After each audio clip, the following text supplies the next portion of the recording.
Rap Ràdio presenta Connexió Mèxic.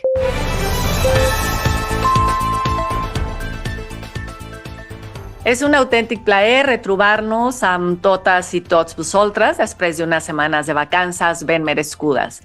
Tornem contents, amb les piles ben carregades i amb moltíssimes ganes de compartir aquesta nova temporada amb vosaltres. Ara ens trobareu els dimecres, així que marqueu-ho al calendari, sisplau.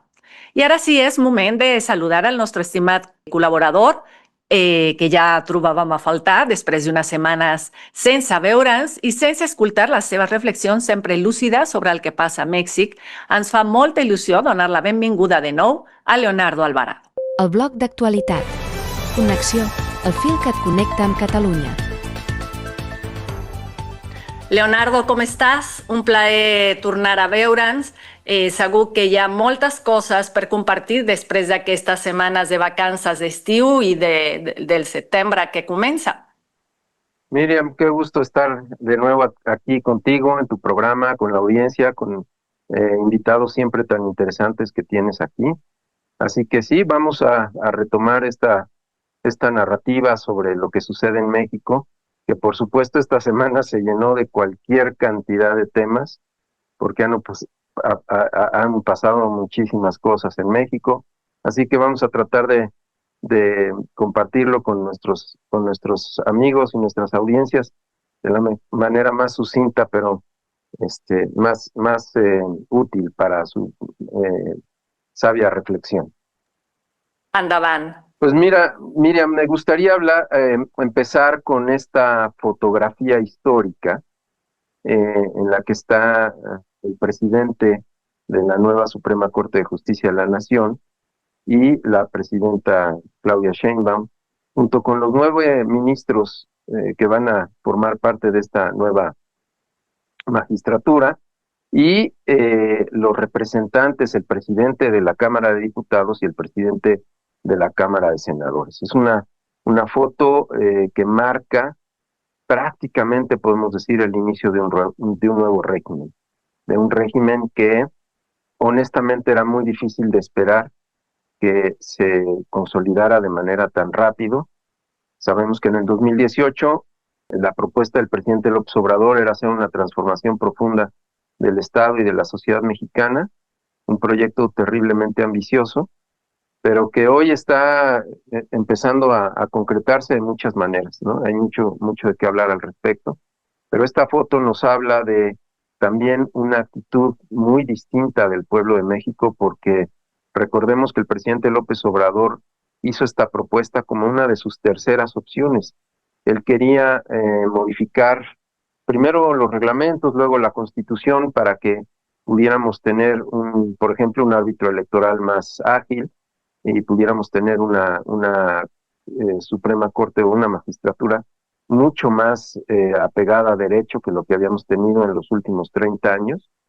Y todo eso se rechazó, así que él plantea una última opción, que es la opción C, donde se veía demasiado idílico, porque para poderla materializar necesitaba una mayoría aplastante en el Congreso de parte de su partido, y que no lo tenía en ese momento. Sin embargo, el año pasado, en la elección de la presidenta Sheinbaum, se dieron las condiciones para que apareciera esto en las cámaras, y finalmente se logró y se hizo la reforma al Poder Judicial. Una reforma con muchas críticas, con muchas áreas de oportunidad, imperfecciones, lo normal en estos procesos de transformación, procesos que tienen sus carencias, incluso tienen sus contradicciones, como veremos más adelante, pero que hoy marcan definitivamente el inicio de una nueva era del Estado mexicano y en la historia de este país, ¿no? Y habrá que ver, sí, cómo evoluciona esta nueva magistratura. Hay muchas críticas al respecto. Sin embargo, hay una serie de indicadores, incluso nacionales e internacionales, porque se habían vaticinado una enorme cantidad de problemas que se iban a suscitar en cuanto a la certeza jurídica, etcétera. Pero bueno, pues los inversionistas siguen haciendo sus inversiones, la economía mexicana va funcionando relativamente bien, los proyectos de gobierno pues están progresando, quizá no al ritmo que quisiéramos, quizá no en todo lo que deseáramos, pero el efecto de la nueva Corte de Justicia no ha evidenciado ningún problema grave para el Estado mexicano. Por el contrario, eh, eh, parece que hay mucho optimismo en que vienen tiempos mejores. Desde luego, no es momento de echar las campanas al vuelo, pero sin duda es digno de resaltarse, pues es un asunto absolutamente histórico, ¿no? Y luego, para empezar el mes, ¿no? Tenemos el informe de la presidenta Sheinbaum, su primer informe, un informe que delineó un horizonte en el que se busca la continuidad de la llamada cuarta transformación, como se había dicho, el segundo piso, pero también importa tiene una marca personal de la presidenta en cuanto a la disciplina financiera, por ejemplo, el fomento a la inversión, el desarrollo de infraestructura, muchos programas, por ejemplo, ferroviarios, que hacen muy interesante eh, pues digamos, la industrialización del país, ¿no? Y un gran énfasis, desde luego, en políticas sociales, ¿no? El mensaje ha sido recibido como un balance entre la estabilidad económica y la justicia social, lo cual sería muy deseable para cualquiera de nuestros países, particularmente en América Latina. Ya vimos lo que está sucediendo en Argentina, por ejemplo, la enorme derrota que tuvo el presidente Milei en Buenos Aires, y ojalá esto sea el principio de un cambio sustancial en aquel país. Pero al mismo tiempo también vimos lo que sucedió en Brasil con todas estas manifestaciones a favor del expresidente Bolsonaro, que hablan que pues, sigue habiendo discrepancias importantes entre los pueblos de nuestros países en América Latina, ¿no? Particularmente en México, sabemos que hay un sector bastante conservador y que no está desde ningún punto de vista a favor de la cuarta transformación, a pesar de lo cual, pues esto sigue avanzando. Destacan en el informe de la presidenta programas para reducir las desigualdades, fortalecer la seguridad, en fin, parece que entrega cuentas positivas.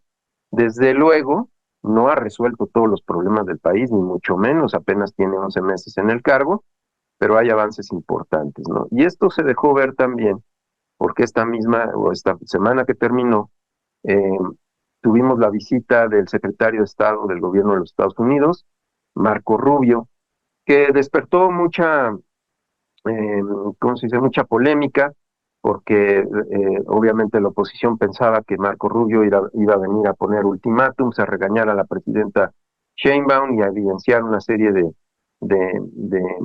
pues, ilegalidades en el gobierno, etcétera. Y por el contrario, tuvo un mensaje contrario a lo que podíamos esperar por lo que ha sucedido previamente, un mensaje bastante positivo, y de hecho lo dijo tal cual.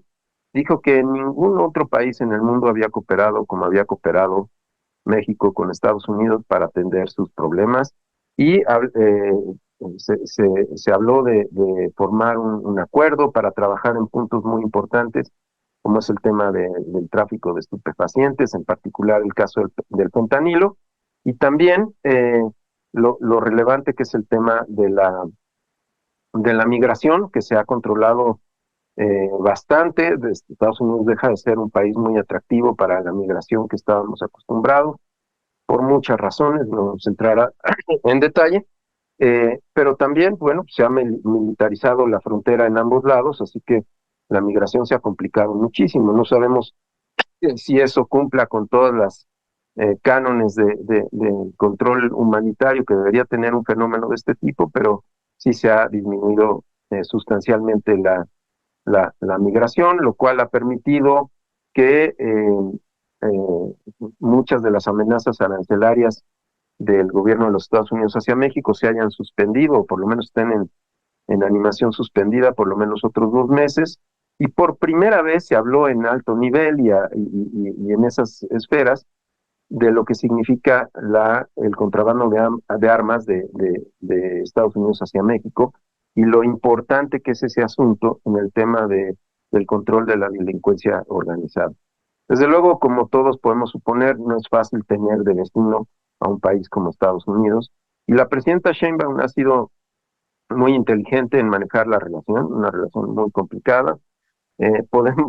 Hay quien ha dicho que prácticamente el secretario de Seguridad, Omar García Harfuch, pues lo que está haciendo es trabajar en la agenda norteamericana. De alguna manera podemos decir que sí, ¿no? Se han capturado una enorme cantidad de capos y de delincuentes, muchos de los cuales se han trasladado a Estados Unidos para que se les aplique la justicia por allá, a petición del gobierno norteamericano y con la venia del gobierno mexicano, porque una de las cosas que la presidenta ha enfatizado mucho es el combate a la impunidad. Entonces, pues hay que ser prácticos, también pensando que la realidad, nuestras fiscalías no son todo lo eficientes que deberían de ser, hay una enorme cantidad de pendientes en ese rubro, y que probablemente tenga que ver con una próxima reforma que la presidenta promueva en el futuro durante su administración. Por lo pronto, quedó instalada de nuevo el Congreso mexicano para hacer trabajos regulares, y ya se trabaja también en lo que será una reforma electoral. Una reforma electoral que promete también ser histórica, porque se habla de una serie de cambios en las reglas, de cómo se accede al poder, de cómo se van a votar a las minorías, apertura a nuevos partidos, a bajar el financiamiento, que la democracia mexicana es terriblemente costosa, quizá o probablemente una de las democracias más costosas del mundo. Entonces se está hablando de reducir las prerrogativas de los partidos, de reducir el costo del Instituto Nacional Electoral, que es el árbitro que se encarga de todos estos temas. Y pues veremos probablemente para principios del próximo año en qué consiste la propuesta. Por supuesto, ha habido una enorme cantidad de polémica porque eh, los partidos de oposición dicen que esto es otra muestra del autoritarismo, etcétera. Se propone que se van a escuchar a todas las voces, que va a haber parlamento abierto, en fin, ya veremos, es un proceso muy interesante y trascendental para el país. Y otro evento que sí nos sorprendió gratamente a todos los mexicanos son los datos que publicó el Coneval sobre los estudios que se hacen regularmente en cuanto al estado económico de la nación, y que incluye obviamente el estado socioeconómico del pueblo de México. Y aparecieron datos sorprendentes porque se calculaba de manera muy, digamos, preliminar que en el sexenio del presidente López Obrador habían salido de la pobreza unos 9 millones de mexicanos, y en realidad resultó que fueron bastante más, son 13 millones de mexicanos que salieron de la pobreza, lo cual es un avance sustancial y que pone en entredicho una serie de teorías económicas que se habían manejado durante la etapa neoliberal, en la que se presumía que pues, los programas sociales, el incremento al salario mínimo, no tendrían un efecto real sobre la población, y que por el contrario complicarían la esfera económica, y pues ha resultado todo lo contrario, pero todo lo contrario.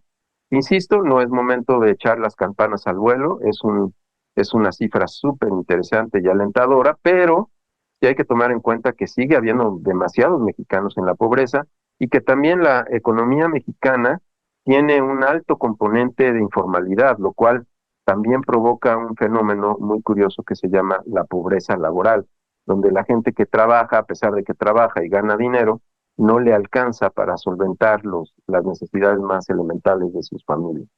Así que todavía hay mucho que trabajar. En esta semana se está enviando un paquete económico por parte de la presidenta Sheinbaum a las cámaras para ser discutido y en su momento ser aprobado, probablemente finales de mes o en octubre, en el que se está marcando pues todas las necesidades que tiene el gobierno para invertir, para desarrollar programas de infraestructura, etcétera.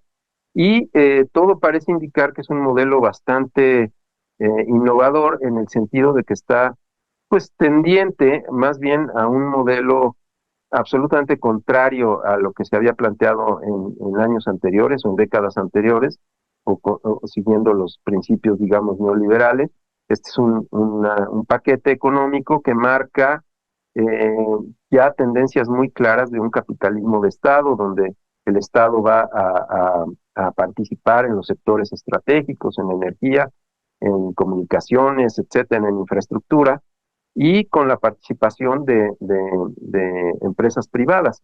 Una mezcla, digo, toda proporción guardada, de lo que ha sucedido en países como China o incluso en lugares como Alemania. Así que vamos a ver si esta nueva propuesta hace que el modelo económico mexicano ofrezca nuevas alternativas y grandes desarrollos para el pueblo de México, ¿no?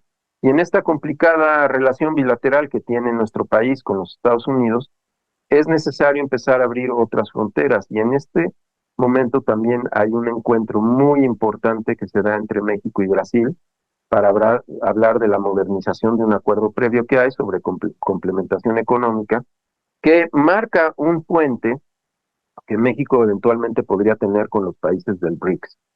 Sabemos que México no va a poder ingresar a los BRICS, tiene un vecino demasiado poderoso en una relación profundamente asimétrica que complica la elaboración de cualquier alianza en otra parte y mucho menos en el sur global, pero México no quita el dedo del renglón, tiene que voltear a Sudamérica, tiene que voltear a sus alianzas desde luego con Brasil, con Chile, con Colombia, eventualmente cuando la situación política lo permita, con Perú, con Bolivia y hasta con Ecuador, con quien no tenemos relaciones en este momento, pero que la presidenta ha sostenido que realmente lo que más le convendría a la región es que el Tratado de Libre Comercio México, Canadá, Estados Unidos se ampliara hacia el sur, ¿no? Así que se sigue trabajando en eso, habrá que ver eh, qué tanto se puede eh, ejercer este tipo de alianzas sabiendo que no son cosas que a los Estados Unidos les encanta. Podemos evidenciarlo en esta reunión que hubo la semana pasada en Beijing, donde estaba el líder, el líder norcoreano junto con el presidente Putin y el presidente Xi Jinping, y que inmediatamente en una foto que se publicó en diferentes medios, el presidente Trump inmediatamente dijo que lo que pasaba es que estaban conspirando contra los Estados Unidos. Así que tenemos un vecino con el que hay que irse por las piedritas. Se sigue trabajando muy fuerte, por ejemplo, en la parte de seguridad. Es notable el trabajo que ha hecho el secretario de Seguridad, Omar García Harfuch, entre decomisos. Bueno, hace apenas unos días incluso se capturó a marinos ya en retiro que habían participado, por ejemplo, en todo este nuevo estilo de crimen que es el contrabando de combustible, ¿no? Entonces se está trabajando muy fuerte ahí. Esperemos que esto vaya para adelante. Y otro tema, hay muchos temas, por supuesto, muy retadores para la presidenta Sheinbaum y para todos los mexicanos, pero otro tema que también da señales de cierta recuperación es Pemex, que Pemex juega un papel fundamental en la parte estratégica del sector energético de México, ¿no? Y ahí hemos visto bueno, hay un aumento en la producción petrolera, hay un aumento en la refinería, muy modestos todavía, pero que han sido muy afortunados porque el precio del petróleo ha subido y eso le ha ayudado mucho a Pemex a solventar sobre todo su deuda y una serie de cuestiones que la propia presidenta Sheinbaum ha dicho que se buscará probablemente créditos, habrá que ver de qué tamaño, para poder ayudar a Pemex a solventar sus deudas y volverle a dar la viabilidad y que vuelva a ser un elemento central en la autonomía energética del país. Se presentó un plan muy ambicioso para Pemex y ahí aparece un tema muy delicado porque, como hemos dicho antes, México tiene una enorme dependencia de gas de los Estados Unidos porque la gran mayoría de la energía eléctrica que se produce en México es con gas norteamericano. Y entonces Pemex tiene la idea de empezar a sustituir esas importaciones, pero por las condiciones actuales, eso implica que Pemex tenga que hacer extracción de gas usando esta técnica del fracking que es terriblemente contaminante y que eso nos lleva a que si hay alguna industria que ha perjudicado grandemente al país es la industria extractiva, la industria minera, que se ha apoderado del agua, que se ha apoderado de las tierras, y si hoy hiciéramos un mapa, o sea, tenemos un mapa de los conflictos sociales que eso ha provocado en México, veríamos que prácticamente en todos los estados de la República tenemos un conflicto social producido por estas causas, ¿no? Entre los desarrollos inmobiliarios irregulares excesivos, como los que ya se pueden ver en la península de Yucatán, por ejemplo, en Baja California Sur, en muchos lugares de la Ciudad de México, de la República Mexicana, vemos conflictos de tierras, conflicto del agua y marginación, sobre todo de poblaciones, de los pueblos originarios. Así que ese es un reto grande, porque la industrialización del país no se puede dar por encima de los derechos que tienen todos los mexicanos, por supuesto, incluyendo a los pueblos originarios. Una respuesta de la presidenta Sheinbaum, eso ha sido muy interesante en su estrategia en el manejo y administración del agua. Se han recuperado una serie de concesiones, enormes cantidades de agua que estaban concesionadas de manera irregular. Se van a desarrollar alrededor de 27 diferentes proyectos en toda la República para redistribuir el agua y para hacerle llegar el agua a un derecho a la gran mayoría de los mexicanos, que muchos de esos afluentes y muchos de esos derechos estaban subvencionados o captados por empresas privadas o por empresas mineras, que por supuesto no tenían en consideración a sus vecinos, tanto urbanos como rurales, en los que por supuesto había un importante número de pueblos originarios que habían sido despojados del agua. Así que esperemos que esta estrategia le dé el resultado que quiere a la presidenta Sheinbaum.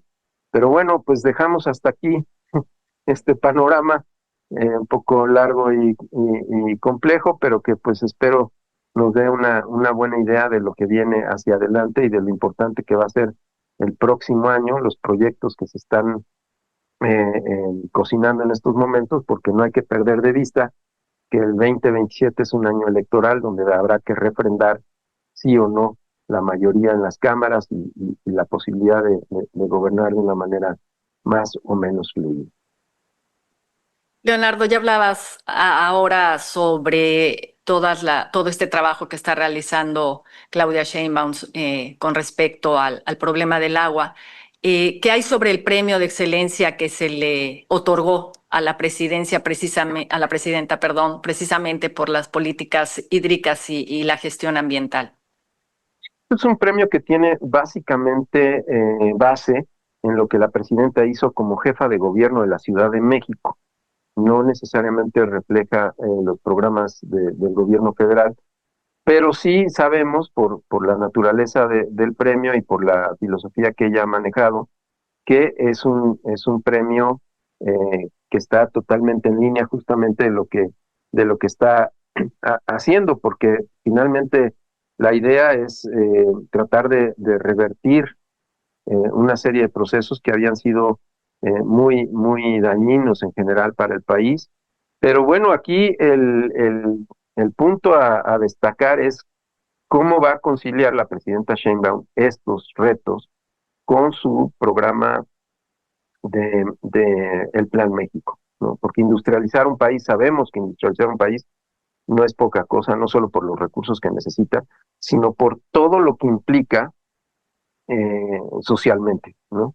Minería a cielo abierto, concesiones de agua, en fin, ¿no? Tenemos muchos ríos muy contaminados en México, por supuesto la gran mayoría de ellos por procesos industriales. Entonces, híjole, entrar en un proyecto de esa envergadura y garantizar que sea absolutamente sustentable desde el punto de vista social y ecológico no és tarea fàcil, no? Doncs moltes gràcies, Leonardo, per mantenir-nos al dia dels esdeveniments més rellevants que han marcat Mèxic durant les darreres setmanes. Gràcies pel teu esforç constant d'oferir-nos una informació clara, rigorosa i, sobretot, ben fonamentada que enriqueix tant la nostra feina com la nostra mirada. Moltes gràcies. Un placer, Miguel. Som el fil que et connecta amb el país. Connexió cada dia a RAP Ràdio. Dilluns, Connexió Luxemburg. Dimarts, Connexió Argentina. Dimecres, Connexió Madrid. Dijous, Connexió Mèxic. Divendres, Connexió Catalunya. Escolta'ns a rap.cat, a les plataformes de podcast i a YouTube. Si vius a l'exterior, som la teva ràdio. He titulat la meva col·laboració Paraules intraduïbles al que ens diuen sobre les cultures, una perspectiva lingüística. En la lingüística antropològica i la filosofia del llenguatge es reconeix que les llengües reflecteixen i alhora modelen la manera com les comunitats entenen i experimenten el món. Aquest plantejament és central en la hipòtesi del relativisme lingüístic formulada inicialment per Edward Sapir i Benjamin Lee Ward, els quals van argumentar que les estructures lingüístiques influeixen en la cognició i la percepció de la realitat. En aquest context, les paraules intraduïbles, termes sense equivalents exactes en altres llengües, constitueixen testimonis lingüístics i culturals de les diferències entre societats. No es tracta simplement de faltes en altres idiomes, sinó de conceptes i sentiments profundament arrelats en pràctiques, valors i experiències particulars. Per exemple, la paraula portuguesa saudades designa un sentiment complex que combina nostàlgia, melancolia i afecte pel que és absent, reflectint una sensibilitat emocional particular de la cultura lusòfona. Aquesta paraula s'utilitza amb freqüència en la música i la literatura, revelant la importància cultural. Al Japó, per exemple, wabi-sabi és un concepte estètic i filosòfic que valora la bellesa en la imperfecció, la transitorietat i la simplicitat influït pel budisme zen.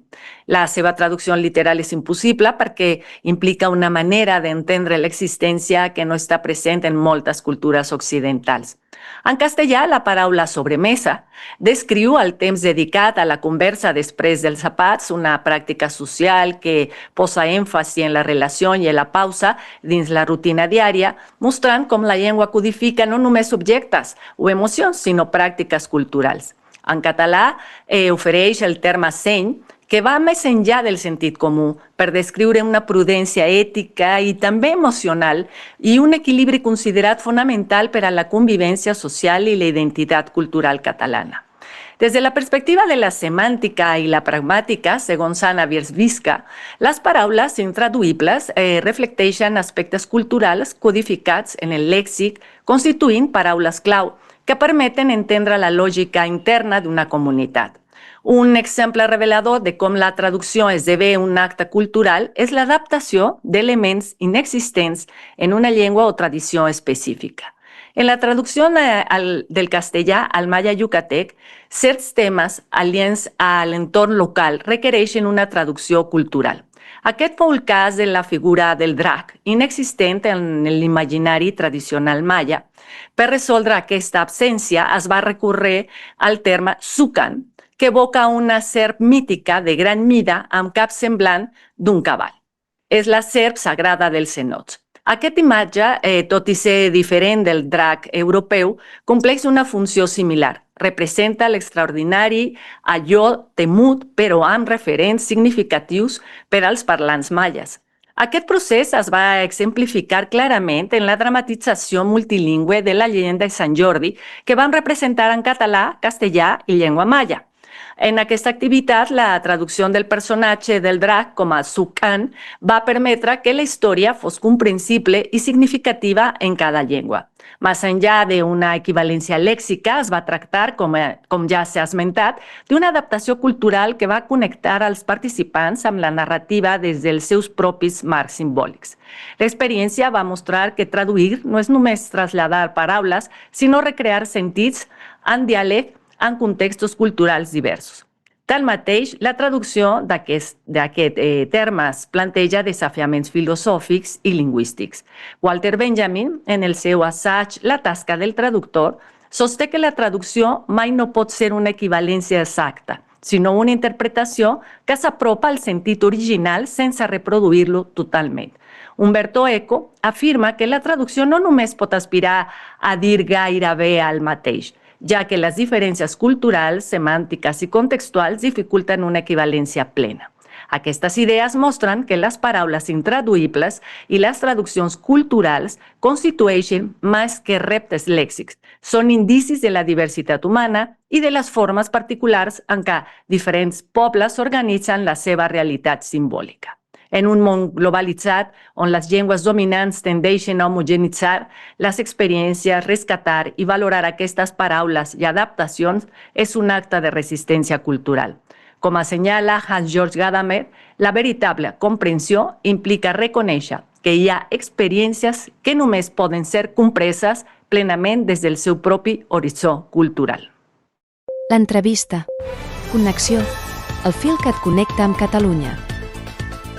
I ara sí, ens fa molta il·lusió que avui en aquest primer programa de temporada sigui amb nosaltres la biòloga marina Sabina Escobedo. Gràcies per acceptar la invitació i per compartir aquest espai amb nosaltres. Bienvenida, Sabina. ¿Cómo estás? Hola Miriam, muchas gracias a ti y a tu audiencia por invitarme.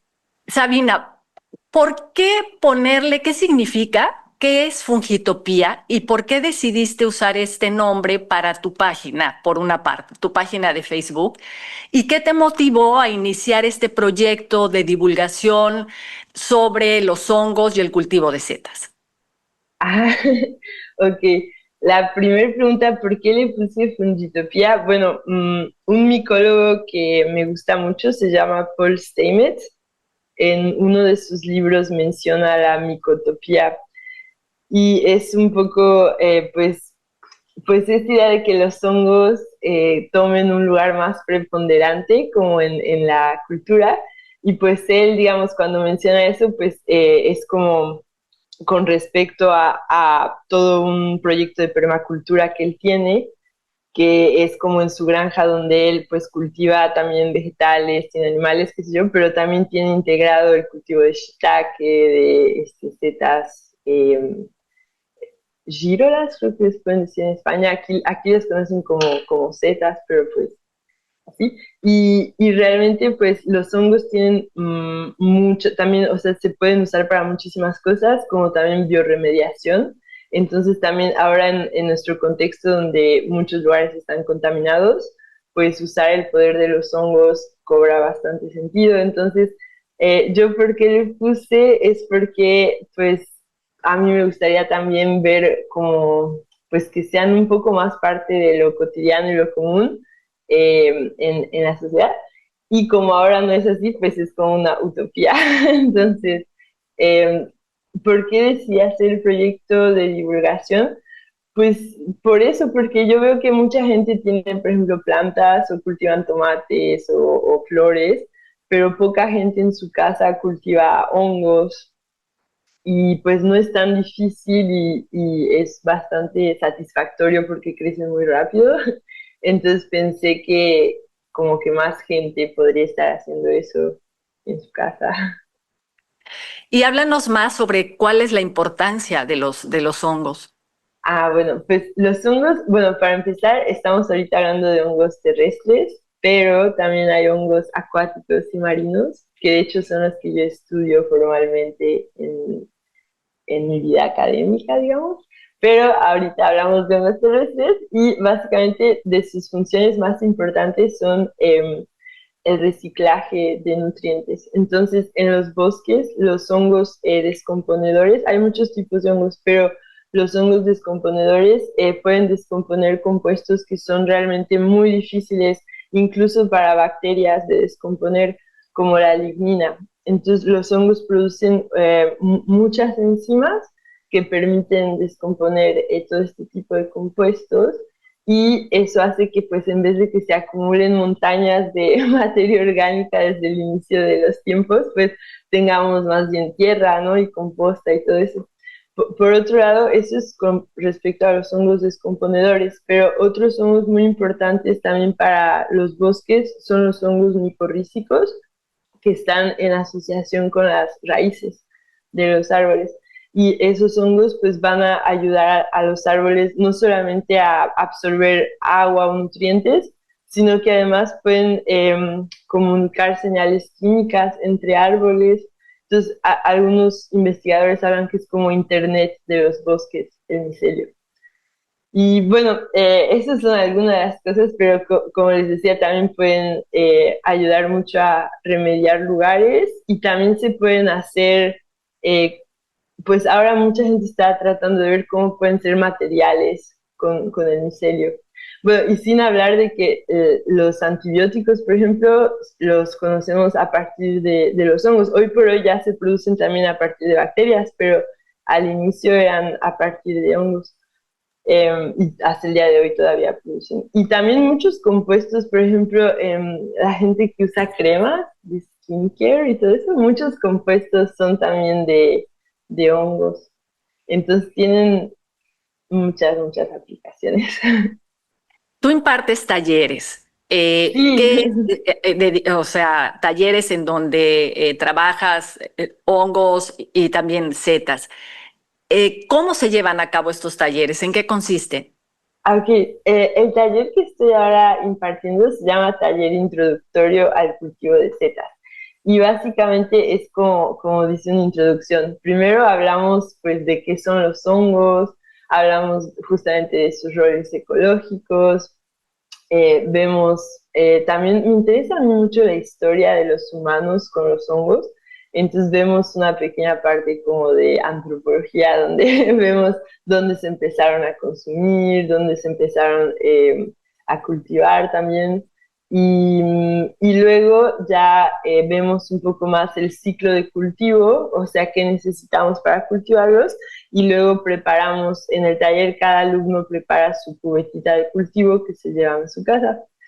Y pues algo que para mí es muy importante es mantener contacto con mis alumnos, porque tenemos un grupo, porque digamos, en el taller hacemos la cubeta, pero luego está todo el tiempo del cultivo, ¿no? De que tienes que ver que vaya bien. Y yo cuando empecé tuve muchísimos errores. O sea, yo al principio probé como 6 o 7 veces antes de que se me diera una seta. Entonces, como sé que sí tiene, digamos, su pequeña